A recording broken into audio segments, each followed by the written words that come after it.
just found this. Reason I was looking is, well, actually you'll see in an upcoming video why I was looking, but I was kind of trying to find out who the security staff were, because I've realised that there are campus police, but there's also campus security, and they're called Vandals Security. So here it says heightened security will continue at University of Idaho, right? So we've got Provost, I don't even know what a provost is, Tory Lawrence.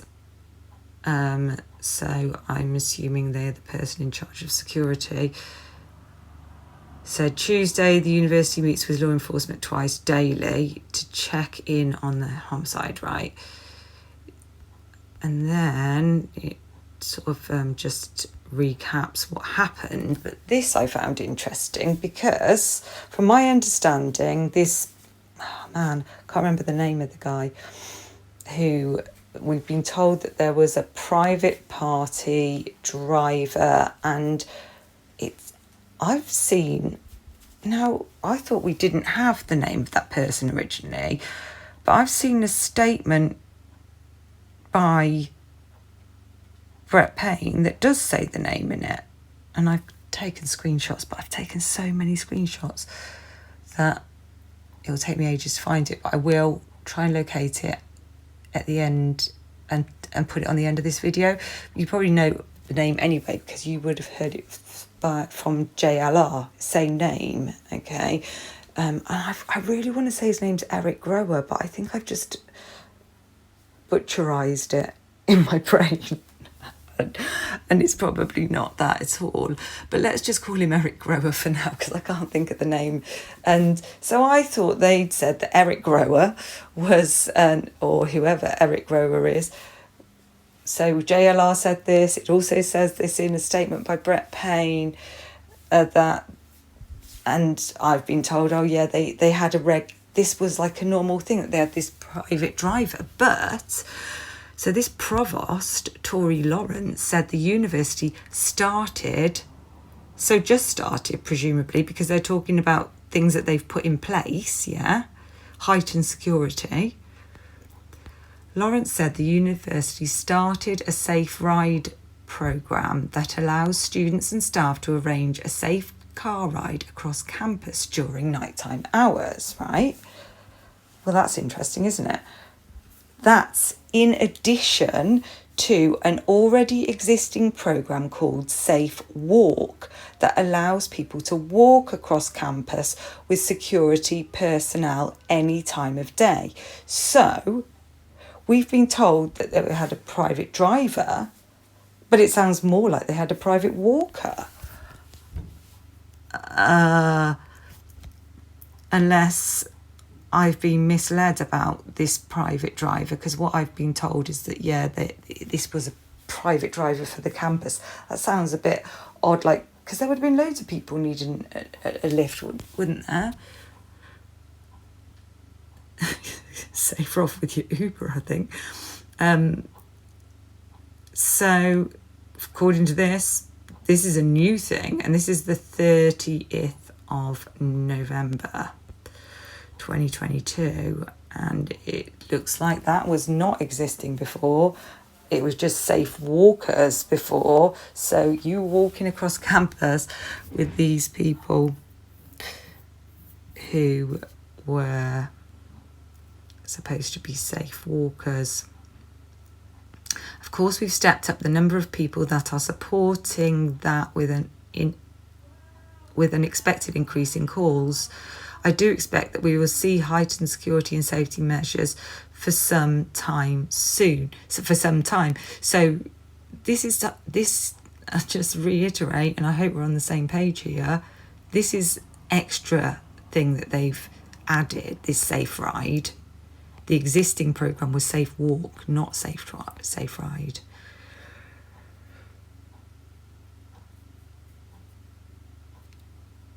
If I think we've also seen a community come, I think, yeah, right, okay.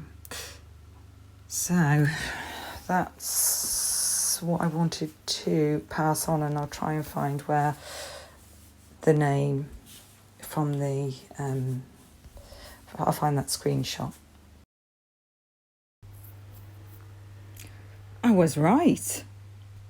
Or somebody else was right, and I remembered it correctly that it was Eric Grower.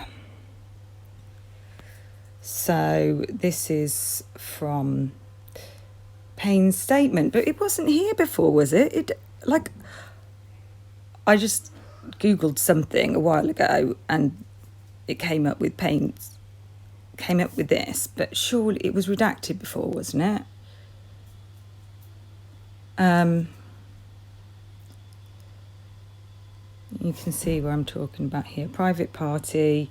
Eric Grower reported that he provided a ride to Goncalves.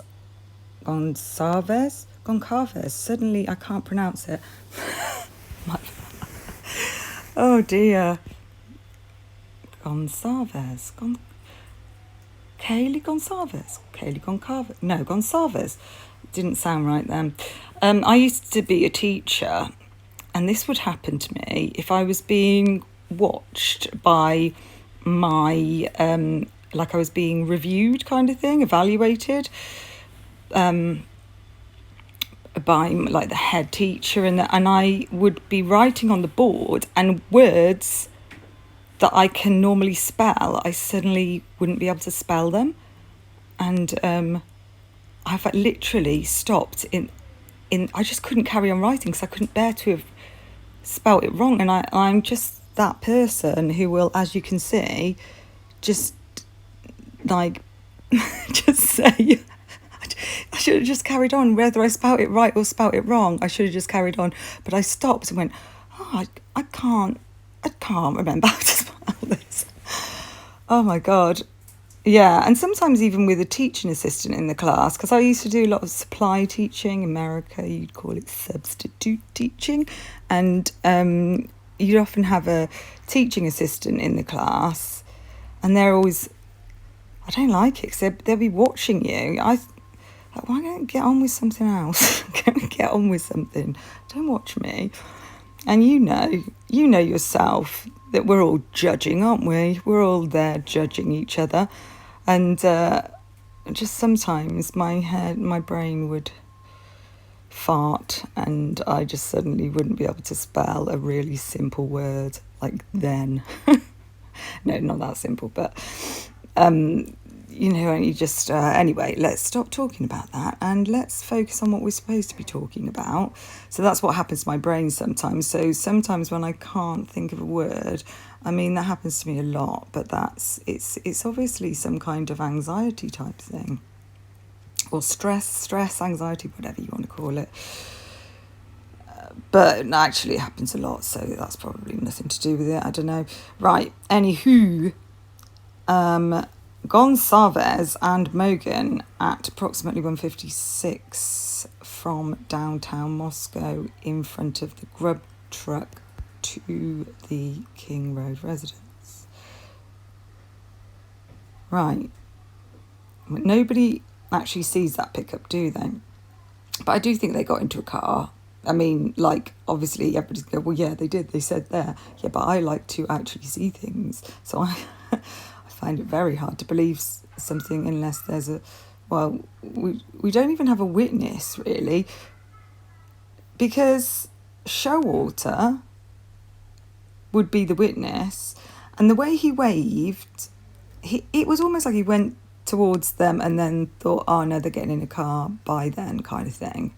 They're obviously going. I think I might be the only person in the world who doesn't find him suspicious. I'm either, I don't know, I just thought maybe he wanted to get it on with one of them. A boy hanging around girls at the end of a night is not unusual, and I don't know why anybody found it unusual. Like, I just thought his mate split up with. My son's dad is my ex-boyfriend's friend. So my ex-boyfriend, who I went out with for 2 years, so his friend is then, when we've split up, hanging around me like a bad smell. That was many moons ago. And then there was, this is too much information. And then there was sort of 10 years or so that went by, and then we got to know each other, got in touch again through Facebook.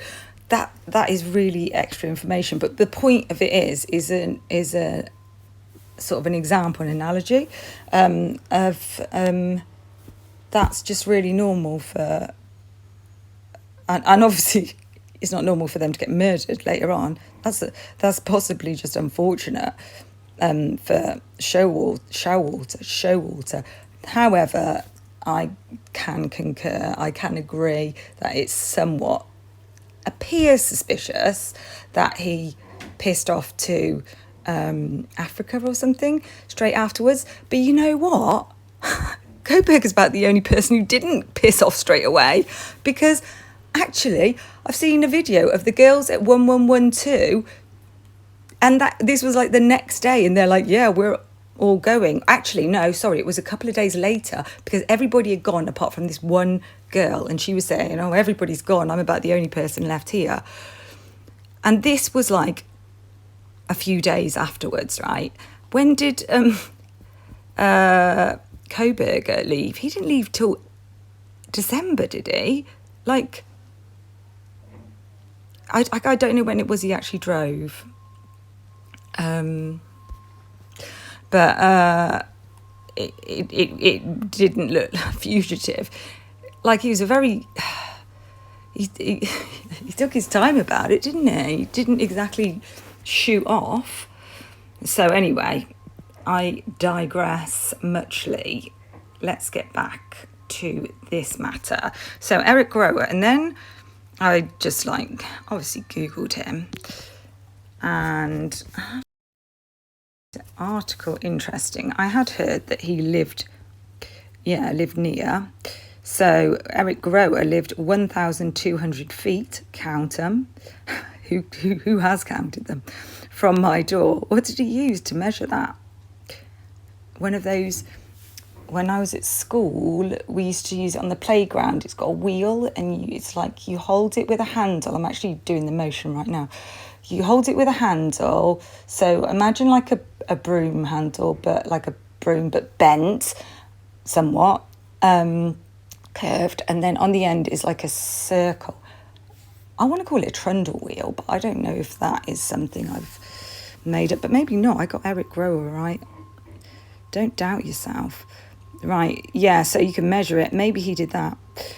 So he lived 1,200 feet from my door. Driver who brought Idaho victims home, Eric Grower, said and he's exceptionally glad about suspect's arrest. Phew. That gets me out of the shit. The private driver, and I do want to burst into song. I'm really going to resist it, but I do a good Tina Turner impression. I'm going to resist embarrassing myself for once. Who dropped Kaylee Gonsalves and Maddie Mogan off at their home near the University of Idaho campus just hours before they were stabbed to death in the early morning hours of November 13th, 2022, is exceptionally glad an arrest has been made. Whew. And tells Law and Crime that he actually saw the white Hyundai Elantra police were looking for last month. He actually saw it and probably told them, I would imagine. The man who did not want his name, because if you read on, it sounds like he did. The man who did not want his name used, read the affidavit charging Brian Coburger, 28, with felony burglary and 4 counts of first-degree murder for the deaths of you all know who. The 19-page document contains chilling details And then a man saying something to the effect of, "It's okay, I'm going to help you." News of the arrest broke last Friday. I was surprised, but exceptionally glad that some form of resolution is forming, the private driver, Eric Grower, said. I feel exceptionally bad for those parents and our community. He was somewhat stunned to learn that Koberger, who maintains he did not commit the murders, lived near him in Pullman, Washington. Was he though? He lived 1,200 feet from my door. I measured it. I know. I spent 6 weeks trying to convince my wife there was not a threat, and I was wrong. I'm going to stop myself from ad-libbing. The driver said, adding that his wife still fears walking their dog despite Koberger's arrest.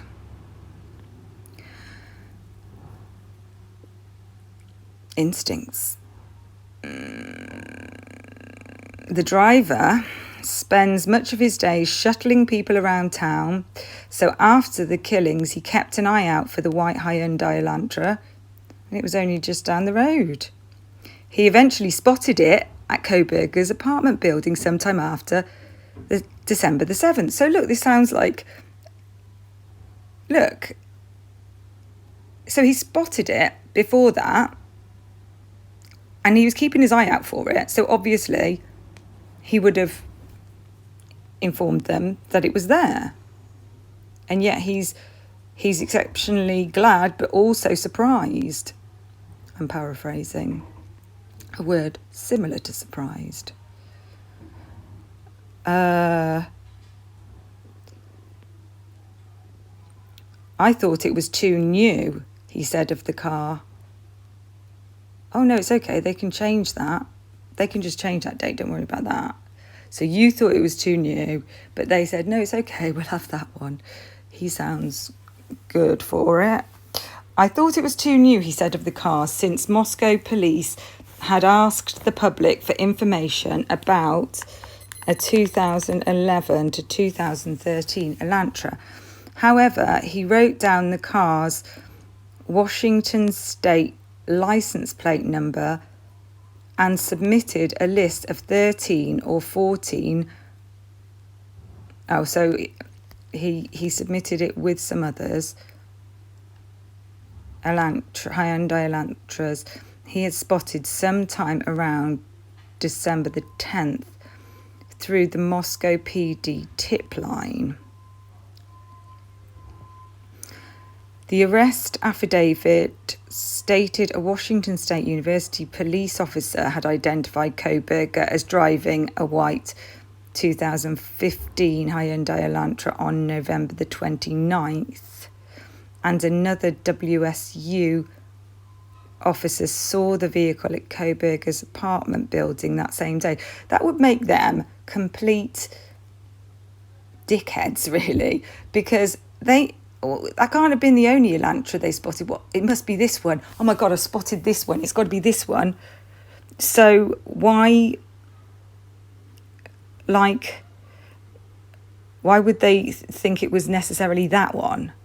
Because there's loads of them. Just seems to be loads of them. There's flipping white cars everywhere. I watched this video of Inan chucking his sticks about on the grass somewhere, presumably in Moscow. I have never seen so many. I just thought this has got to be some kind of spoof or like joke, or I have never seen so many white cars. Behind him there was a road and there were all these cars travelling down it, and every single one, I couldn't believe how many went, and I just thought, oh my God, this is like funny.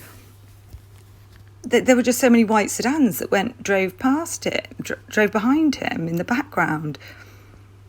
I might add that video on because it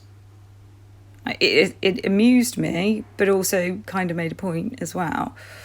I feel bad for calling them dickheads. I mean, they might be dickheads, but I might get in trouble for it.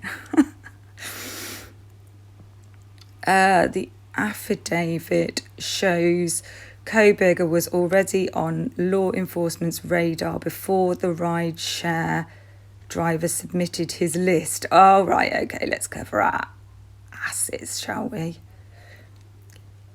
Submitted his list to police. Why? Okay. The driver says, why would they go out of their way to say that?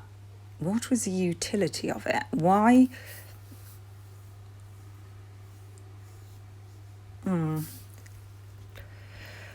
The driver says the affidavit confirmed what he suspected about the crime. What did he suspect? Some of the most chilling details include the revelation that a camera from a home less than 50 feet from Zana's bedroom recorded what sounded like a whimper and a loud thud. See, all this just makes me suspicious as well. This information being put out just makes me think I'm not convinced that it happened at the house, and I feel like the utility of all this is in that red trickle going down the house is all to convince us that it did happen there, because with another cases I've said, I feel like they drew attention to a specific place, but I think that maybe and were also criticised for not protecting the crime, a potential crime scene. But like, was it really bad policing, or was it that wasn't the place at all? And they're allowed to do certain things if it's in the public's interest. I was looking at this told me about different crimes in this area that I was looking at, not to do with this case, to do with another case, the Nicola Bulley case, and some like crimes weren't prosecuted because it wasn't in the public interest, like not in the public interest. So sorry. We're not going to do that. It's not in the public interest. And it was, how do they decide what's in the public interest? How do you decide what's in my interest? Police have previously said some of the victims had defensive wounds, and Zana's father told a news outlet in Arizona that she had fought her attacker. Oh, he told, because he was there. Why do they say that? What somebody said who wasn't there? I know it's her father, but it's like saying, well, if her father said it, it must be true. My dad said that yesterday I went to the local shop, so it must be true because my dad said it. The affidavit also stated a DoorDash driver had delivered food to Zana. Right, I think this is all. And now Grower says, I suspected from everything that I read that whatever happened in that house was exceptionally violent, far beyond what a scorned lover would do in regard to the sheer violence. A scorned lover. Who are you, Shakespeare?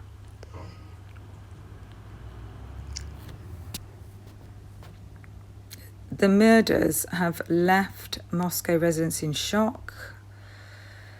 Oh, here we go. And created fear among college students who once felt safe leaving their doors unlocked and walking around town. But the rideshare driver said things have changed as women he takes home now ask him to stand in their doorway so they can check their windows and doors and look through their homes to ensure no one is there, or leaving the door open while he stood there. Those are things that had never happened in the communities of Moscow, Idaho and Pullman, Washington until now.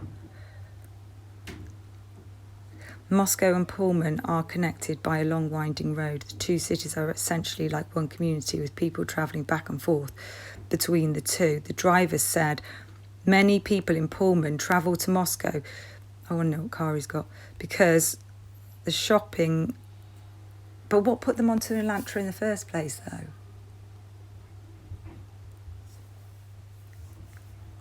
Like, the footage, that terrible footage, there must be better footage than that, because that could have been any white sedan.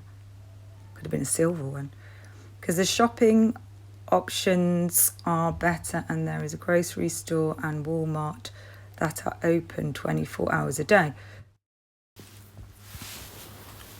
After learning the names of the student victims, the driver, the private driver, said he went to Moscow police and provided a receipt showing he'd purchased fast food after dropping off Gonsalves and Mogan, and told investigators about driving them home. He said people online accused him of murdering the four, despite police clearing him as a suspect. For some time afterwards, he felt guilt because he had driven Mogan and Gonsalves home that night at 1:56 a.m. And well, they arrived home at 1:56, didn't they? What time did they leave? Only to learn days later that they had been killed. He questioned whether he had been followed or if he should have done something differently. He said that he had driven Mogan, Gonsalves and Canodal many times. Now, I'm not saying it's this guy, but I feel like it's more likely that it's somebody, not necessarily this guy, but somebody who knows their movements, who, like, so I'm thinking neighbour, somebody who delivers there often, somebody who's a one of their group of friends, somebody that they met that night, and then that comes into a different category. It could be somebody that they met that night, somebody who is in some way responsible for something in that area. And I've got another video about coming up, which would that sort of links to what I'm saying at this moment. So they were all nice girls. They were always polite with me. They were happy, friendly girls. In my opinion, there was nothing bad about them, he said. They were all good employees at Mad Greek. How would he know if they're good employees? He added, referring to a downtown Moscow restaurant. The driver said he and many others in the community still feel frustrated by the messages police sent to the public early on in the investigation when they called the murder targeted and said the community had nothing to fear.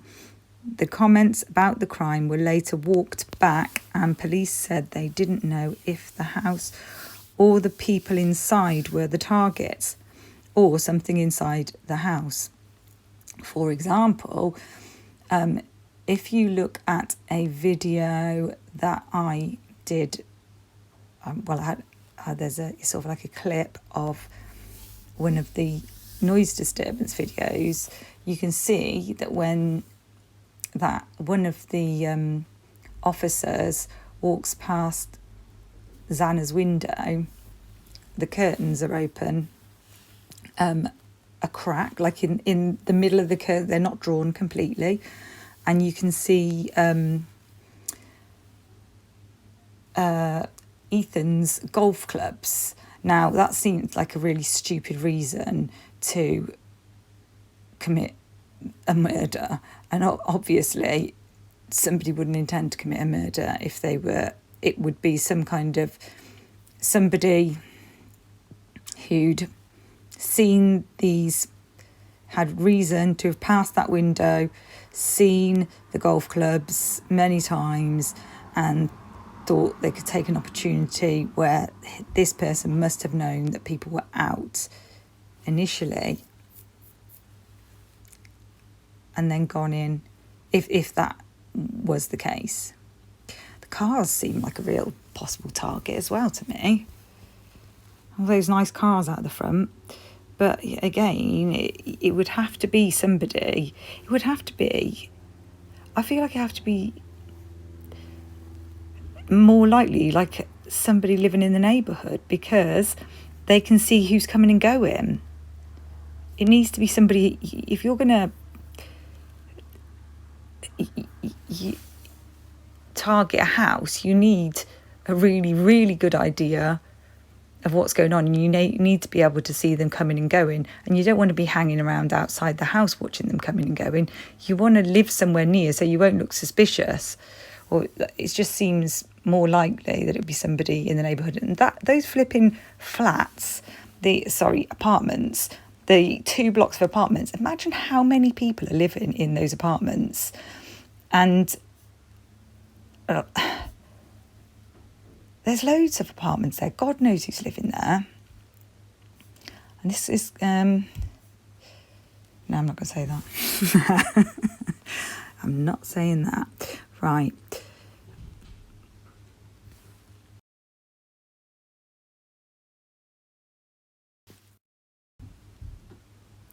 I'm hoping they have an ironclad case, said Eric Grower. I desperately, desperately hope they have this locked down.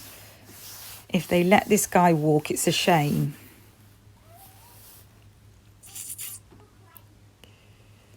Yes, that is that. So, but as I say, I don't really understand, because according to this article, on the 30th, they didn't have a safe ride system set up. They didn't have a safe ride programme. Tory Lawrence said the university started a safe ride programme that allows students and staff to arrange a safe car ride across campus during nighttime hours. And why did they need to do that? Wasn't that a safe ride? Are they saying that wasn't a safe ride then? Like, yeah, they're saying they didn't get to their destination. Why do they need to set up this safe ride? I mean, it could be said that it's an extra precaution, but this says that they had a safe walk programme. That's in addition to an already existing programme called Safe Walk that allows people to walk across campus with security personnel any time of day. The future video, you're going to see security personnel, vandals, security. So that's that. Welcome to my tutorial series for triple staff fundamentals. We're going to be going over some basic stretching and some quick warm-up drills. Number 1, wrist stretch. We're actually stretching this funny bone right here. So you're going to palms to center. And your pride.